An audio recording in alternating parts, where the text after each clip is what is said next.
अस्सलाम वालेकुम। प्रोग्राम में खुश आमदीद। सबसे पहले आज की अहम खबर, हुकूमत का तेल की कीमतें रोज़ाना बढ़ाने का सिलसिला जारी है और इस पे लोग काफ़ी मुश्किलात का शिकार हैं। मजाक भी उड़ाया जा रहा है, लेकिन लोग अपनी मुश्किलात का इजहार भी कर रहे हैं। और मजाक उड़ाने से मुझे याद आया कि जो पेट्रोल की कीमत कम की गई थी, वो कुछ पैसों में कम की गई थी, लेकिन उसके बाद से इस वक्त पेट्रोल 335 रुपये 18 पैसे फ़ी लीटर हो चुका है और डीजल 383 रुपये 46 पैसे फ़ी लीटर हो चुका है। 17 जुलाई से आज तक पेट्रोल में 24 रुपये 82 पैसे फ़ी लीटर इजाफा किया जा चुका है और डीजल 60 रुपये 11 पैसे फ़ी लीटर उसमें इजाफा हो चुका है। पेट्रोलियम पर लेवी 80 रुपये, डीजल पर 70 रुपये 82 पैसे और इसके अलावा पेट्रोलियम मसनूआत पर 5 रुपये क्लाइमेट सपोर्ट लेवी भी लगाई गई है।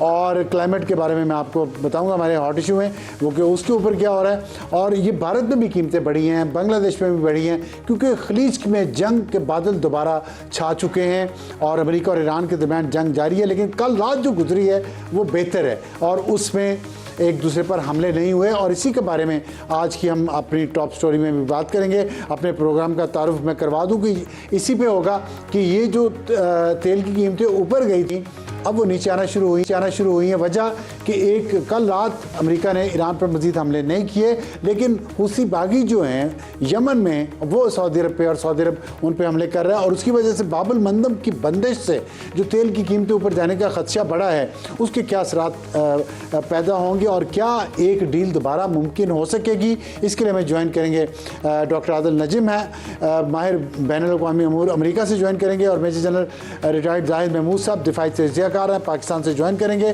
और हमारा आज का हॉट इशू होगा जो मैंने आपको बताया माहौलियात के बारे में। पाकिस्तान में मानसून से बहुत तबाही हुई है, 97 अफराद आज तक जाँ भाग हो चुके हैं। पिछले जो 2-3 दिनों में बारिशें हुई हैं, आने वाले दिनों में मज़ीद बारिशों की पेशीन गोई है। उसके लिए हुकूमतें क्या कर रही हैं इस पर हम बात करेंगे। डॉक्टर ज़ैनब नईम होंगी माहिर माहौलियात और मेंबर कमेटी बराए नफाज मौसमियाती तब्दीली पंजाब और हमारे नुमाइंदा उस्मान हैदर सियालकोट से और डॉक्टर मुजम्मल हुसैन चिन्नौर से हमें ज्वाइन करेंगे बताने के लिए कि इंडस वाटर ट्रीटी जो बंद जो हेल्ड इन अबेंस की है इंडिया ने, उसके बाद पाकिस्तान को दिराई सूरत हाल से कैसे इतलात मुहैया की जा रही हैं या हो रही हैं। और हमारा आज का एडिटोरियल होगा बरतानिया मुसलमानों के लिए गैर महफूज हो गया है और बरतानिया में रहने वाले पाकिस्तानी उनसे भी मैं इस एडिटोरियल के हवाले से बात करूंगा कि जितने जोश से वो पाकिस्तान के ख़िलाफ़ एहतजाज करते हैं, पाकिस्तानियों के ख़िलाफ़ एहतजाज करते हैं, वहाँ पे वो इस इस्लामोफोबिया के ख़िलाफ़ भी वहाँ पे एहतजाज करें और अपनी कम्युनिटी को भी बेहतर करें ताकि पाकिस्तान इस्लाम के ख़िलाफ़ इतनी वहाँ पे नफ़रत ना हो। और बहुत अहम रिपोर्ट है जिसके बारे में हम अपने एडिटोरियल में जिक्र करेंगे। शुरू करते हैं हमारी आज की टॉप स्टोरी। बहुत नजीम साहब और जनरल जाहिद महमूद साहब, मैं डॉक्टर साहब आपसे बात का आगाज़ करना चाहूँगा कि नेतन्याहू अगले मंगल को अमेरिका आ रहे हैं, ये ट्रंप साहब ने कहा है और एक ख़बर ये आई है कि बूट्स ऑन ग्राउंड भी हो सकते हैं। तो आपके ख्याल में क्या अमेरिका बड़ा हमला करेगा ईरान पर और इसकी कितनी पॉसिबिलिटी है, जबकि कल रात तो अमेरिका ने हमले बंद किया, साथ ट्रंप ने यह भी कहा है कि ईरान के साथ मुज़ाकरात हो रहे हैं लेकिन अभी डील मुमकिन नहीं। तो इसको हम क्या समझें? बहुत शुक्रिया अफसार साहब। इसको समझने की कोशिश ना करें क्योंकि ये जो सारी बातें हो रही हैं अच्छा। ये आपको एक तरह से बहकाने के लिए हो रही हैं, आपसे मुराद है दुनिया को और एक दूसरे को कि ये यकीनन एक ज़मीनी कार्रवाई है और जंगी कार्रवाइयाँ हैं, लेकिन ये मैसेजिंग भी है एक दूसरे के लिए। ये दो एक जो है बड़ी साइकोलॉजिकल गेम में भी मुब्तला है जिसको हम कहते हैं गेम ऑफ चिकन, के दोनों जो है ना वो एक दूसरे पे प्रेशर बढ़ा रहे हैं, एक तरफ से लगता है एस्केलेट कर रहे हैं इस उम्मीद पे कि दूसरा जो है ना वो ब्लिंक कर जाएगा, वो झपक लेगा आंख और वो नीचे चला जाएगा। प्रॉब्लम ये होता है इस गेम ऑफ चिकन में कि अगर दूसरा ना झपके तो क्या होगा, फिर कोई बहुत बड़ा मार्का हो जाता है और इसी का सारी दुनिया को डर है। जहां तक जो आपने दो बातें की, नेतन्याहू का अमेरिका आना जो है एक तरह से हमेशा इंपॉर्टेंट होता है क्योंकि हमने देखा है कि जब वो आते हैं तो उनका ट्रंप साहब पे इतना इन्फ्लुएंस है और कोई एक ऐसी बात कर देते हैं कि ट्रंप साहब की आपको पॉलिसी जो है वो चेंज होती हुई नजर आती है, वो फिर और ज़्यादा करीब हो जाती है इसराइल के पहले ही बहुत ज़्यादा करीब है। इसी तरह जब वो एक वक्त आए तो उन्होंने कन्विंस कर दिया कि जंग पे चले जाओ, तो उस हवाले से यकीनन अहम है कि what will he say, not only only to Trump, लेकिन बाकी जो उनके पास कांग्रेस में और अमेरिकन कंपनियां जो हैं पैलेंटियर वगैरह जो इस जंग के पीछे हैं, उन सारों के साथ उनकी क्या मुलाकातें होंगी, हमें खबर मिले ना या ना मिले, उनके लिए वो उस लिहाज से यकीनन इम्पोर्टेंट है। इस लिहाज से भी इम्पोर्टेंट है कि इस बार एक जो उनके बहुत बड़े हमायती थे लिंडजी ग्रैहम, उनका इंतकाल हो चुका है, जो एक तरह से उनके लिए बैट करते थे जो जब वहां नहीं होते थे। ऑन दी अदर हैंड दूसरी तरह इस तरह इंपॉर्टेंट नहीं है कि वो ना भी हो तो उनका इन्फ्लुएंस बहुत ज्यादा है। तो ऐसा नहीं है कि उनका इन्फ्लुएंस सिर्फ तब होता है जब वो होते हैं, तो उस लिहाज से तो इम्पोर्टेंट है।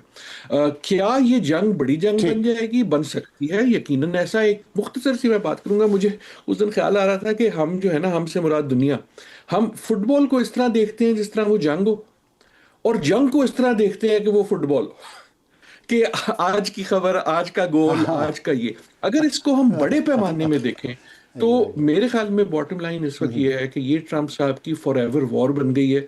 एक तरह से ये अमेरिका का यूक्रेन बन गया है। It is at a high level, it will remain at a high level. मेरा नहीं ख्याल कि conventional boots on the ground होंगे, लेकिन ये भी नजर नहीं आता कि इसकी कशीदगी कम करने को कौन तैयार है। ठीक है जनरल साहब, आप बड़ी अच्छी बात की। डॉक्टर आदिल नजम साहब ने, उन्होंने कहा बूट्स ऑन ग्राउंड तो नज़र नहीं आते, लेकिन ट्रम्प्स वॉर फॉरएवर हो गई है ये यूक्रेन की तरह। आप क्या समझते हैं कि अगर ये ऐसे हुआ, ट्रम्प्स वॉर फॉरएवर, तो इसके लिए पाकिस्तान के लिए और ख़त्े के लिए क्या ख़तरात आपको नज़र आ रहे हैं? ख़ास तौर पे आपने हुर्मुज़ के बाद बाबुल मंदब पे जो प्रेशर पड़ रहा है, और पाकिस्तान ने जो सख्त वार्निंग जारी की है हूसी बागियों को, उसके क्या असरात होंगे इस खित्ते पे अगले कुछ दिनों में? जी बिस्मिल्लाहिर्रहमानिर्रहीम। देखिए अफसार साहब, बिल्कुल आई एग्री विद आदिल साहब के जंग जो है ये फैल रही है, और ये बिल्कुल स्ट्रेटेजिक डिज़ाइन है ईरान का।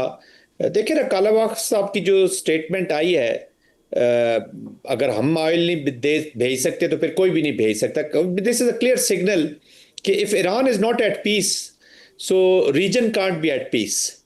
और region can't be at peace से मेरे उनकी मुराद यही है कि जो भी अमेरिकन इंटरेस्ट को गार्ड कर रहे हैं ममालिक, चाहे वो रीजनल हो, चाहे मुसलमान हो, एक्स्ट्रा रीजनल हो, उनको वो एक ही खाने में अपनी एनिमिटी के मोड में उन्होंने रखा उस वक्त तक जब तक एक लार्जर एंड टोटल पीस की तरफ बात नहीं जाती। असल में वॉर कंफ्यूज इसलिए हो रही है और इसके कोई लॉजिकल एंड की तरफ जाती हुई नजर नहीं आ रही कि क्योंकि पॉलिटिकल ऑब्जेक्टिव्स ही क्लियर नहीं है अमेरिका के। American are not fighting a war with the political objectives of United States. Trump की वॉर इसको बार बार कहा जा रहा है, अमेरिका की तो वॉर है नहीं। लोग भी उसके अगेंस्ट हो गए, कुछ रेजोल्यूशंस पहले पास हुई, फिर अभी ऑफ कोर्स चीजें होती हैं, 2 वोट्स निकल गए हैं, but having said that American public इसके पीछे नहीं है। और खुद फॉर एवर वॉर कहते थे, मैं कभी भी उनसे जान छुड़वाना चाहता हूं अमेरिका का, and he has been entangled into that.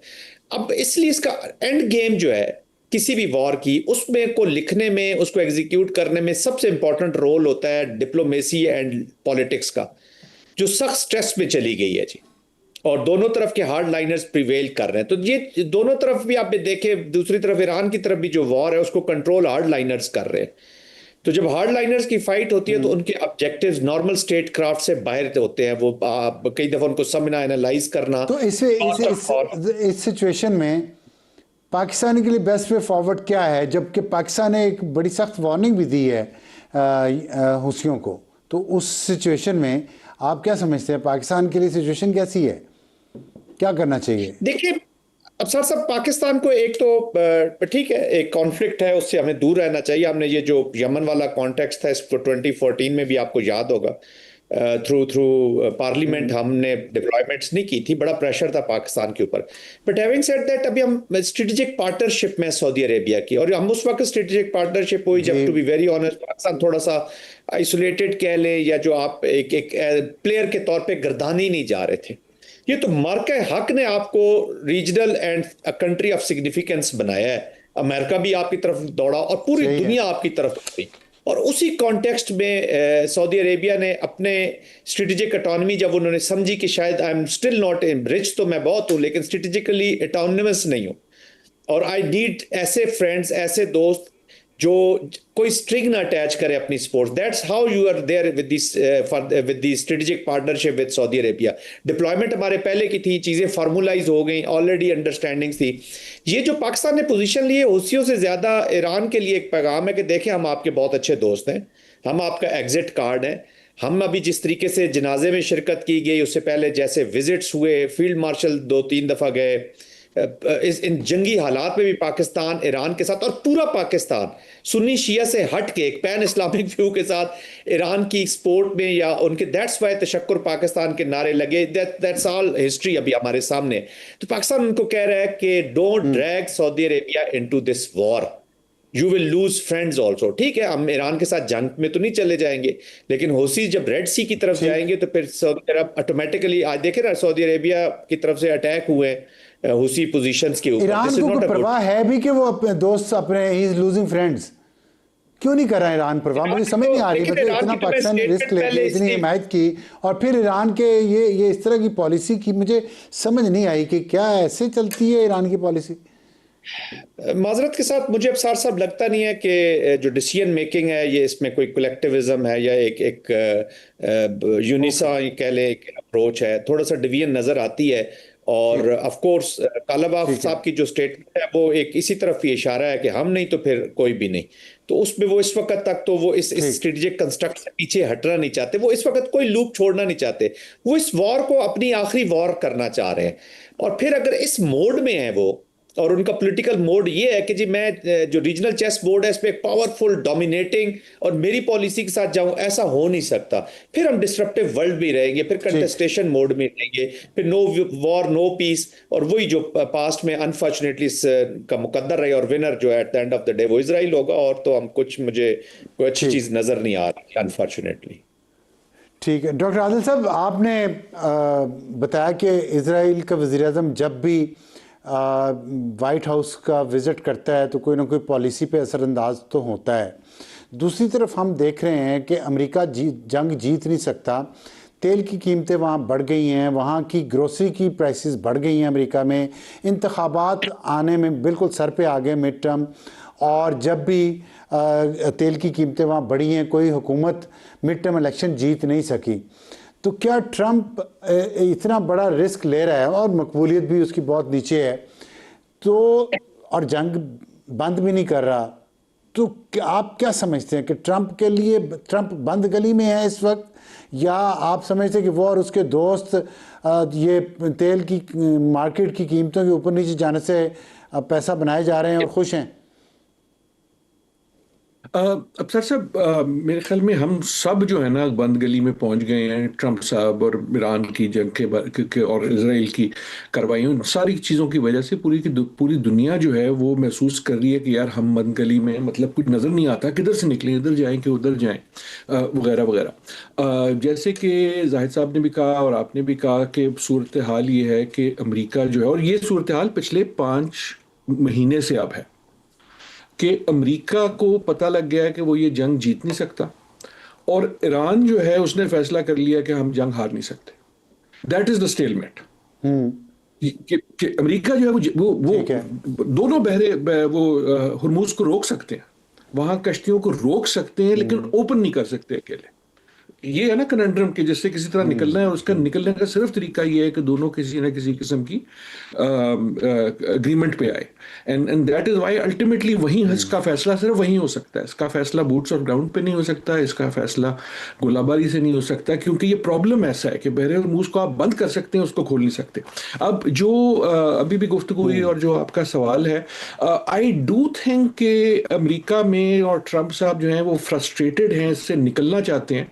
लेकिन एक ये भी हुआ है कि एक थोड़ी सी आदत पड़ गई है, मीनिंग के ये जंगों में ये जो फॉरएवर वॉर जो होती है ना, फिर वो एक न्यू नॉर्मल बन जाता है इन अ वे। अमेरिका में कि जो इलेक्शन आने वाली है, अब एक चीज तो जाहिर है कि इलेक्शन इस जंग के दौरान ही होगी। पहले जो गुफ्तगू होती थी ना कि उससे पहले वो एक टाइमलाइन है, उससे पहले कुछ हो जाएगा, that is out of the question. Election उसी में होगी।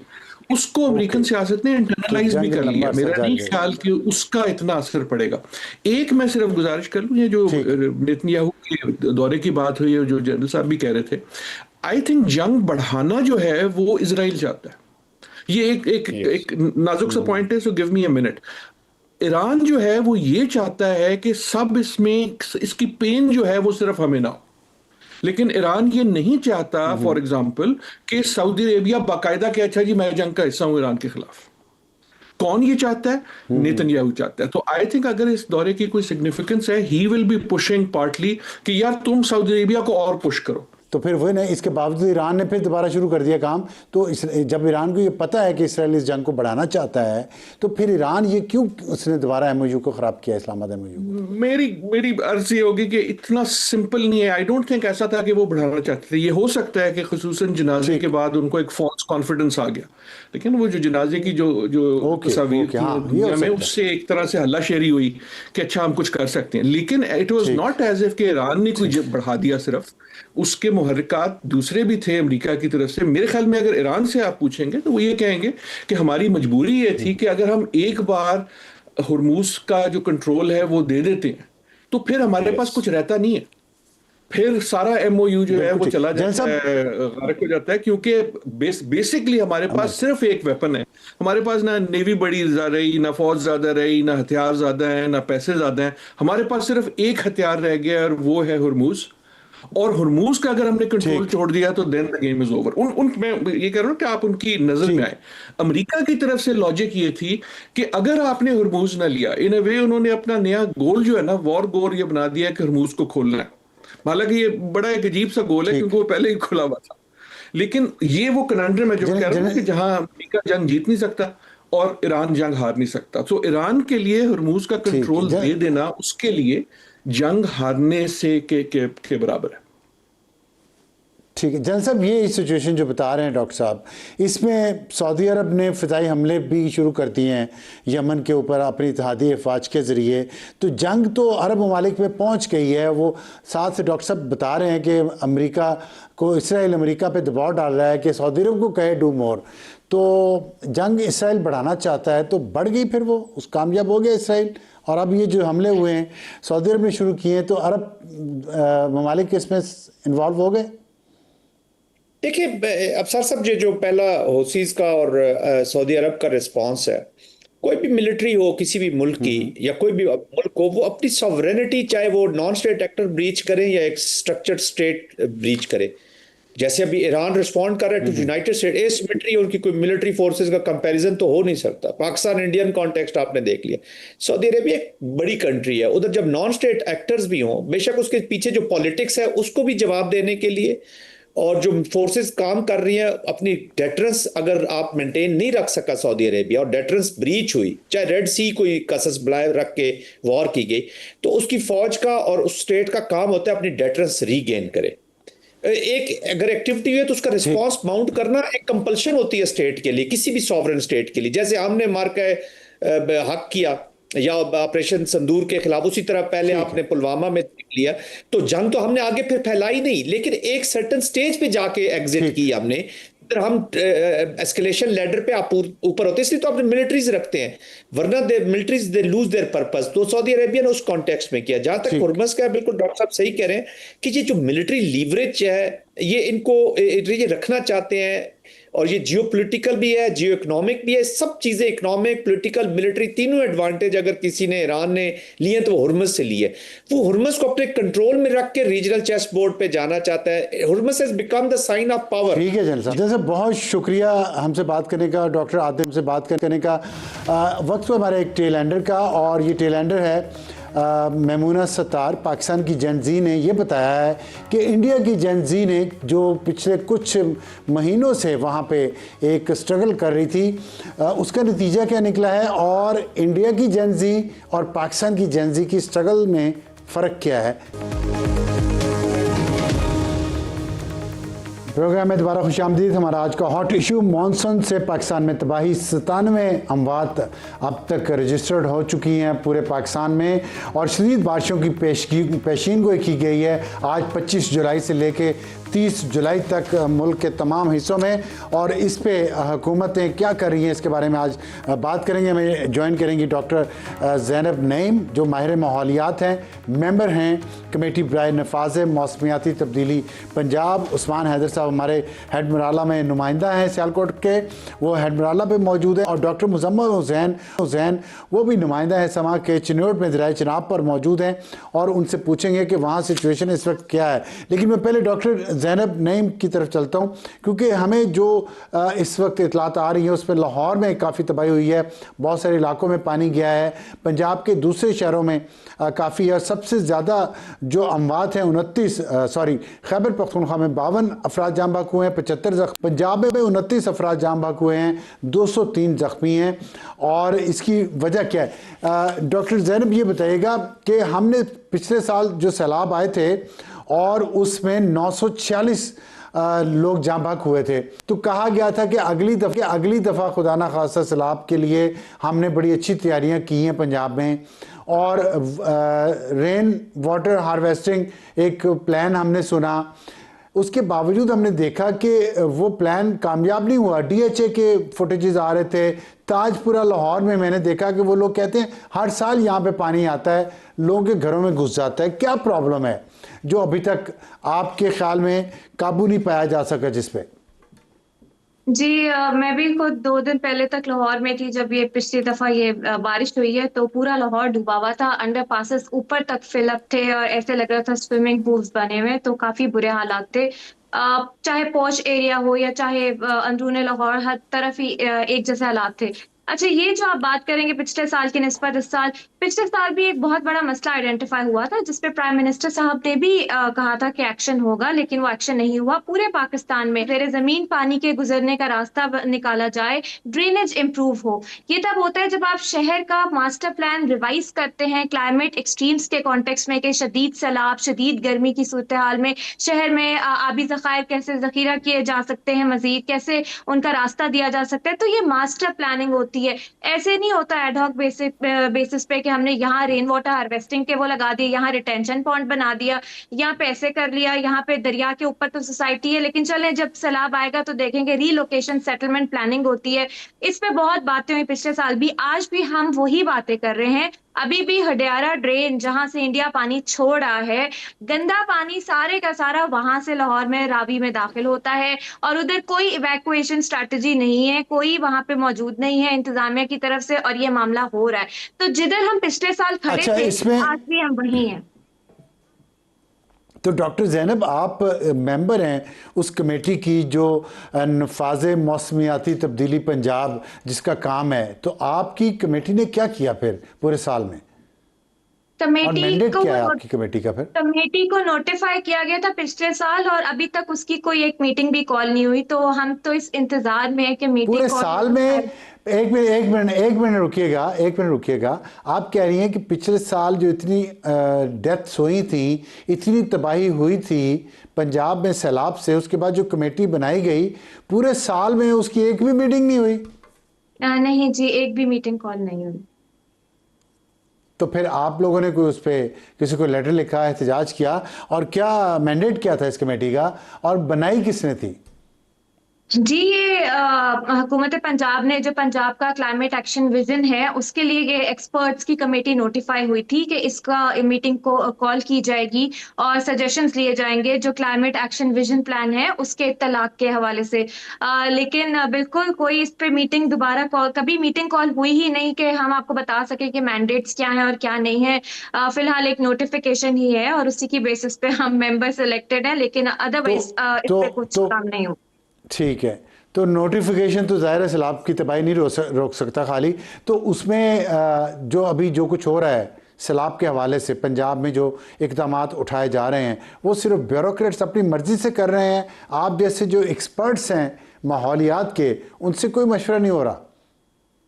देखिए, मुझे तो समझ में नहीं आ रही, जो भी प्लानिंग हो रही है वो सर पे पड़े तो हम करने वाला हिसाब किताब है। पंजाब में नो डाउट बाकी सूबों के मुकाबले में इन्वायरमेंटल स्ट्रैटेजी में काफी हमने तब्दीलियां देखी और अच्छी चीजें भी देखी, लेकिन जो सैलाब और अर्बन रेजिलियंस और क्लाइमेट के हवाले से, जो क्लाइमेट एक्सट्रीम के हवाले से प्लानिंग है, वो उस तरह से नहीं हो रही जिस तरह से होनी चाहिए, बल्कि उल्टा महंगे से महंगी टेक्नोलॉजी और नई टेक्नोलॉजी जिसकी हमें जरूरत नहीं है उस पे काम हो रहा है। लोकल नॉलेज, इंडिजिनस कम्युनिटी का नॉलेज, उसका पॉलिसी में एक्नॉलेजमेंट, उसके हवाले से काम और उसमें लोगों को शामिल करके काम, ऐसा कुछ फिलहाल मेरी नजर से तो नहीं गुजरा। ठीक है, मैं अपने नुमाइंदों से भी ज़रा सिचुएशन ले लूँ, फिर आपके पास आता हूँ। लेकिन अगर पंजाब हुकूमत के कई लोगों से हमने रब्ता किया था आज कि वो हमारे प्रोग्राम में तशरीफ़ लाएँ, लेकिन वो नहीं आए। अगर पंजाब हुकूमत इस मामले पे अपना मौक़िफ़ देना चाहते हैं तो हमारा ये प्लेटफॉर्म हाजिर है, वो आएँ और बताएं कि अगर ये माहौलियात की कमेटी बनाई गई थी पिछले साल तो फिर इसका एक भी इजलास मुनक्कद क्यों नहीं हुआ, और माहौलियात को कैसे बेहतर कर सकेंगे अगर एक्सपर्ट्स ओपिनियन ही ना ली जाए और सिर्फ ब्यूरोक्रेट्स के हवाले सब कुछ कर दिया जाए। डॉक्टर मुजम्मल साहब जो नुमाइंदा समाज चिन्होट हैं दरिया चनाब के पास, वो मौजूद है, क्योंकि दरिया चनाब बहुत अहम है इस दफ़ा, क्योंकि सबसे ज़्यादा सैलाब का ख़तरा उसी में है, और भी जगहों पे है, रावी में भी है, और अब जो नई बारिशें होंगी उसके बाद डेरा गाजी खान वगैरह को भी ख़तरा है कि वहाँ से पहाड़ी मकामात से नदी नाले जो हैं वो खैबर पख्तूनख्वा और शुमाली बलूचिस्तान में अचानक फ्लड्स आ सकेंगे। लेकिन डॉक्टर मुजम्मल साहब आप बताइएगा कि आप यहाँ पे भी वार्निंग है सैलाब की दरिया चनाब पे, चिनोट के मुकाम पे और हेड त्रीमू जो नीचे है, तो क्या सिचुएशन है, इंतजामिया ने क्या इंतजाम किए हैं? गुज़िश्ता साल जब एक बड़ा सैलाबी रेला सुपर फ्लड आया, सूरत हाल थी, और ये जो मौदा सांबल है पूरे का पूरा और इसकी जो नवाही बस्तियां थी वो दरिया बुर्द होकर रह गया। इससे पहले निगरान हुकूमत की बात की जाए तो यहाँ पर स्टड बनाने के ऐलानात किए और स्टड के इकदाम भी किए गए। जब सुपर फ्लड आया तमाम तर हुकूमती मशीनरी यहाँ पर आई और यहाँ पर हिफाजती बंद बनाने के ऐलानात किए गए, वादा आज तक वफा ना हुआ। और यही सूरत हाल है कि दरियाए चनाब के किनारे जो इन बस्तियों के मकीन है वो आज भी यही सवाल का जवाब ढूंढ रहे हैं कि साल से जमीन उन पर तंग होती जा रही है, मगर हुकूमती दावे तो किए जाते हैं, वादे तो होते हैं हिफाजती बांध के हवाले से, दीगर हिफाजती इंतजाम के हवाले से, मगर आज तक किसी भी तरह इनको अमली सूरत नहीं दी गई। और यही वजह है कि आज भी उसी तरह दरियाई बेल्ट के करीब रहने वाले लोग जो हैं उसी दरियाई कटाव का शिकार होते हैं, अपनी आंखों के सामने अपनी खड़ी फसलों को, कीमती अराजी को दरिया बुर्द होते देखते हैं। ठीक है, बहुत ज़ाहिर है एक मुश्किल सूरत हाल है लोगों के लिए। उस्मान हैदर बताएगा हेडमराला पे जो मैंने आपसे पूछा है कि जब इंडियन मकबूजा कश्मीर से दरिया चनाब पाकिस्तान में दाखिल होता है तो वहाँ तो नाला एक भी है, नाला पुलका भी है, तो ये पुलकू नाला, तो ये कैसे, ये सब जब वहाँ पे मिलते हैं आके तो वहाँ तो बड़ी सैलाबी सूरत हाल पैदा हो जाती है, कैसे हैंडल किया जा रहा है उसको? देखें, बहुत शुक्रिया। जब इंडिया से पानी छोड़ा जाता है हेडमराला के मकाम पे 3 दरिया मिलते हैं, दरियाए चनाब, दरियाए मनावत तवी और दरियाए जम्मू तवी। ये दरिया जो है वो हेडमराला के मकाम पे आते, पानी का जो बहाव है वो फिर तेज होता है, पानी का जो सतह है उसमें इजाफा होता है। 22 जुलाई को जब इंडिया की जानिब से सलाल डैम के तमाम दरवाजे खोले गए तो इतलात मसूल हुई कि पाकिस्तान में पानी जो है वो सैलाबी पानी दाखिल हो रहा है, क्योंकि बलाई इलाकों में बारिशें भी हो रही हैं। तो जब इस तरह की सूरत हाल होती है सलाल डैम से पानी छोड़ने के बाद, ये अचानक हेडमराला के मकाम पे पानी की सतह में इजाफा हुआ। एरीगेशन का जो अमला है हर लम्हे 24 घंटे पानी पे नजर रखे होते हैं, मॉनिटरिंग की जा रही होती है। अच्छा उस्मान साहब पानी पे नजर रखे हुए हैं, आपने कहा 24 घंटे, लेकिन क्या वो नजर ही खाली रखते हैं या कुछ कर भी रहे हैं? आप जहाँ पे खड़े हैं पीछे तो लगता है मुझे शदीद सैलाब आया हुआ है, सड़कें डूबी हुई हैं, शायद घरों में भी पानी जा चुका हो, तो वो किधर नजर रखे हुए हैं पानी पे 24 घंटे? निकाल क्यों नहीं रहे इरिगेशन वाले? देखें, दावे तो किए जाते हैं, लोकल इंतजामिया जो है, आपको याद होगा कि 2025 का जब सैलाब आया तो सियालकोट और दरियाए चनाब की पट्टी में रहने वाले जितने भी देहाती थे उन्हें शदीद मुश्किलात का सामना करना पड़ा। सैकड़ों देहातों में, दर्जनों नहीं सैकड़ों देहातों में पानी दाखिल हो गया, सैकड़ों एकड़ फसल जो है वो तबाह हो गई, जरी रकबा जो है हजारों एकड़ वो तबाह हुआ, लोगों का भी नुकसान हुआ। अभी की जो सूरत हाल है, अभी भी जिस मुकाम पे मैं मौजूद हूँ ये पूरे इलाके में इस वक्त पानी ही पानी है, घुटनों घुटनों तक पानी जमा हुआ है। कौन सा इलाका है ये डस्का का इलाका है, डस्का का इलाका है। ये अंदरोन शहर में इस वक्त मैं मौजूद हूँ और मेरे अकब में भी आप देख सकते हैं कि इस वक्त भी कई फुट तक पानी जमा है। और इंतजामिया की जानिब से दावे तो बड़े बड़े किए जाते हैं, लेकिन इन दावों पे अमल दरामद होता दिखाई नहीं देता और फिर ये खमियाजा जो है वो आम लोगों को, आम शहरियों को भुगतना पड़ता है। अभी भी डस्का के दर्जनों देहात ज़ेरे आब आ चुके हैं। नाला ये डस्का है, वो डस्का शहर है जो आपके इस वक्त स्क्रीन पे नजर आ रहा है। वहाँ से हमारे नुमाइंदा उस्मान हैदर हमें बता रहे हैं कि क्या सैलाबी सूरत हाल है।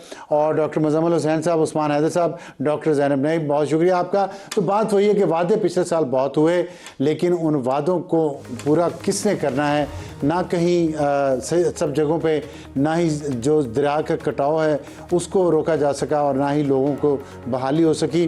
तो उम्मीद है कि इस साल हुकूमत अब बेहतर अब इक़दाम करेगी। वक्त है ब्रेक के बाद वापस आएंगे तो हमारा आज का एडिटोरियल। और हमारा आज का एडिटोरियल है, बरतानिया मुसलमानों के लिए गैर महफूज हो गया। वजह इसकी ये है कि बरतानिया में इस्लामोफोबिया बहुत ज़्यादा फैलता जा रहा है। उसमें एक तो वहाँ के मुआशरे में जो बढ़ती हुई इनटॉलरेंस है बरतानिया के लोगों के अंदर, एक तो वजह सबसे बड़ी वजह ये है। और दूसरी वजह यह है कि कुछ ऐसे एलिमेंट्स मुसलमानों के अंदर भी हैं जो अपने तमाम कम्युनिटी के लिए बदनामी का बायस बनते हैं और इस तरह की वहाँ हरकतें करते हैं कि जो इस्लामोफोबिया है ऑलरेडी वहाँ करता है उसमें मजीद इजाफा होता है। पिछले एक साल में 70 से ज़ायद मसाजिद पर बरतानिया में हमले हो चुके हैं और ब्रिटिश मुस्लिम ट्रस्ट की रिपोर्ट के मुताबिक हर 5 रोज़ बाद बरतानिया में किसी न किसी मस्जिद पर हमला होता है। और इन हमलों के अलावा धमकियाँ हैं, तशद्दुद होता है, मुसलमानों पर तोड़ फोड़ होती है, अमलाक को नुकसान पहुँचाया जाता है, हरासानी भी होती है, मुस्लिम दुश्मन तकरीरें होती हैं और ऑनलाइन जो हरासमेंट है वो भी शामिल है। और इस मुसलमानों के खिलाफ नफरत अंगेज जराइम में तकरीबन 19% इजाफा हुआ है। और ख़ास तौर पे उन चंद पाकिस्तानियों की गलतियों की वजह से जो वहाँ मुख्तलिफ केसेस में इन्वॉल्व हैं, मुझसे और दूसरे ममालिक के मुसलमान भी, जिनकी वजह से पूरी मुस्लिम कम्युनिटी को बरतानिया में इस नफरत का निशाना बनना पड़ रहा है। और इसके रिपोर्ट के मुताबिक लंदन में सबसे ज़्यादा 9 हमले दर्ज हुए, ग्रेटर मैनचेस्टर वेस्ट मिडलैंड में भी वाक़यात पेश आए। बर्मिंघम में एक मस्जिद को गुज़िश्ता एक साल में 3 बार निशाना बनाया गया है और ना ही उनके लिए फंडिंग हुकूमत सही तरीके से देती है।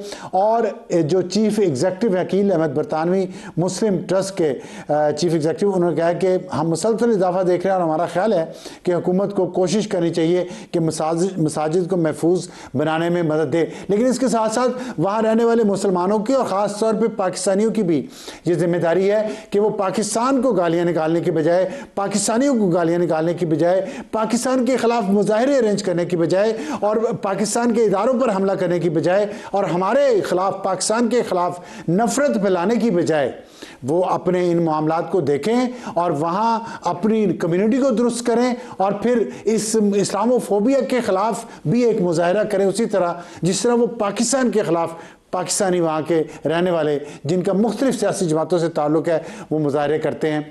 तो मेरा ख्याल है कि ये मैं आज के एडिटोरियल में यही कहना चाहूँगा। अब तक के लिए इतने, खुदाफिज़ एंड गुड नाइट।